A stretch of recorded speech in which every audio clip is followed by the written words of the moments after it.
Hey everyone, it's Eric here from Lapix. Got another video for you guys today. Hope you guys are all doing well. This MacBook, it's not doing so well itself. So we have one of these. It's a mail-in from one of you guys again. And man, you guys love sending in your MacBooks with the original box.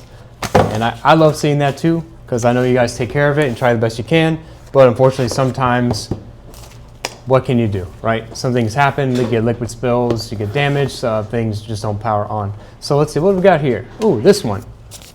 This is a 16-inch MacBook Pro. This looks like the A2141 model. So it's that very infamous one. We made multiple ones on the channel for it. And it's actually in here for data recovery because the customer wants to recover data. We are located right outside Washington, D.C. in Northern Virginia in Alexandria. And we take in MacBooks for data recovery services, MacBooks for liquid spill repairs, and any other type of issue that you have with your MacBook. We'd love to help you out. We do all the Apple Silicon models, newer ones, and even older ones too. So if you guys are interested, check the links in the description down below for how you can send in your MacBook for us to help you guys out. So let's take a look to see what's going on with this one, because I know it's in here for data recovery, and let's see what's going on.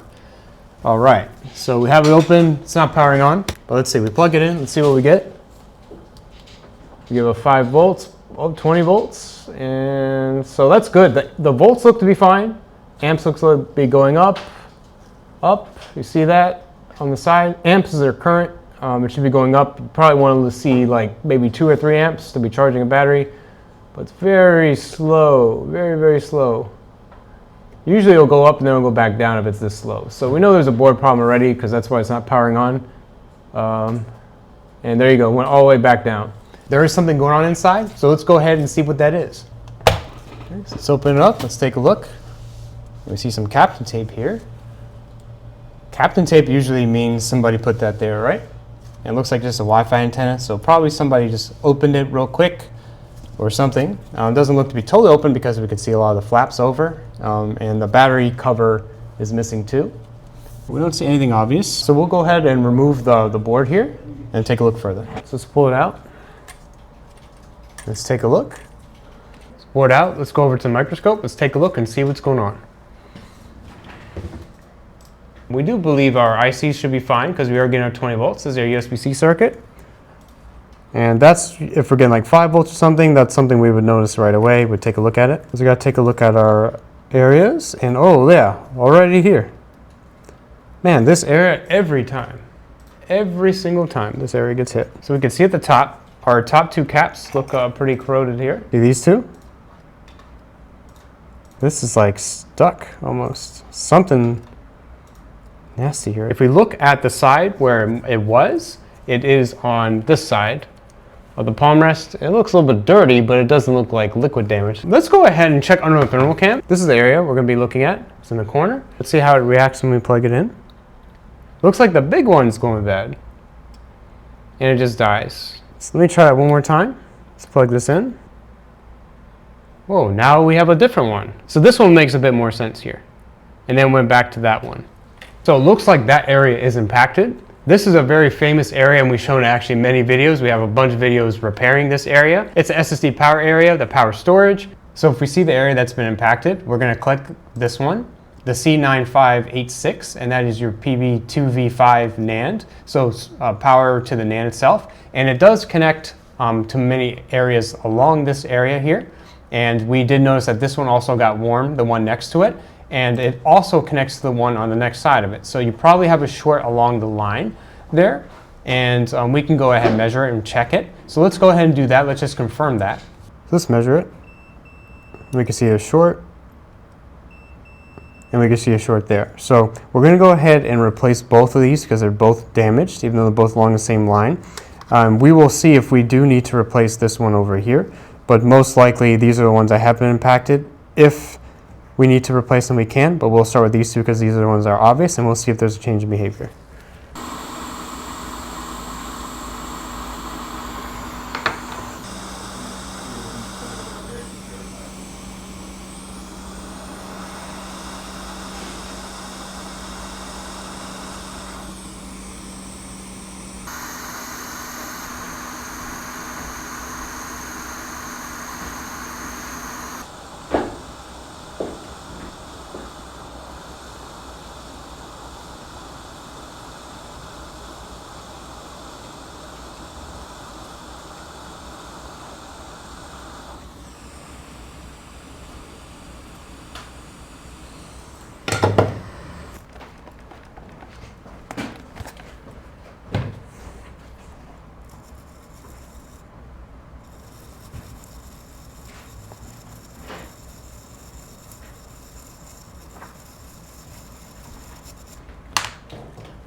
All right, it's cleaned up now. So let's go ahead and test for a short.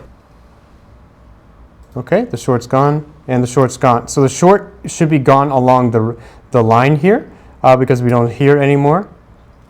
The short looks to be gone, so we should be seeing normal thermal activity. Let's go into the thermal cam to make sure there's no more issues and we're getting power to the NAND, which normally we can see under the thermal cam. We should see the whole NAND flare up if it's healthy. Because we are getting our 20 volts and it's going up, so now we should see power. This looks very normal. We see our IC getting warm and we see the whole area of the NAND getting warm as well. Since this is in here for data recovery, you haven't recovered the data unless you get the data. So let's go ahead and make sure that we can see the login screen, if we can boot to an OS, and make sure we can grab the data. 20 volts, no fan spin yet. Oh, almost 2 amps, there we go. We got some fan spin. Move that out of the way. Should get a display. 2 amps, okay, great. So the battery icon came, and this model does require it, a battery to power on, so we'll wait. It's very high amps, so it should charge pretty quickly. Okay, so something, oh, look at that, it's a Windows. Wait, it's a Mac. We did fix the Mac, right? Okay, so looks like that there's a Windows partition on here. It's gonna load, let's let it sit. And it looks like we're getting Windows, and do we get a login screen? Hello? Hello? Oh, all right, so we got a login screen there. This took a little while, and there we go. Okay, I plugged it in and boom, we're in the OS. We're gonna go ahead and grab the data, and that should be it. So I hope you guys enjoyed watching this data recovery on the 2019 16-inch A2141 MacBook Pro. If you guys enjoyed watching this video, please leave a like, it really does help us a lot. Subscribe for more content. If you guys are interested in doing a data recovery service with us, check the links in the description down below on how you can send in your MacBook for contact information on how you can send in your MacBook for data recovery services. Easy work order to fill out. You can just send in your device. We'll take care of it from there. So thanks a lot for watching, guys. Take care. Bye.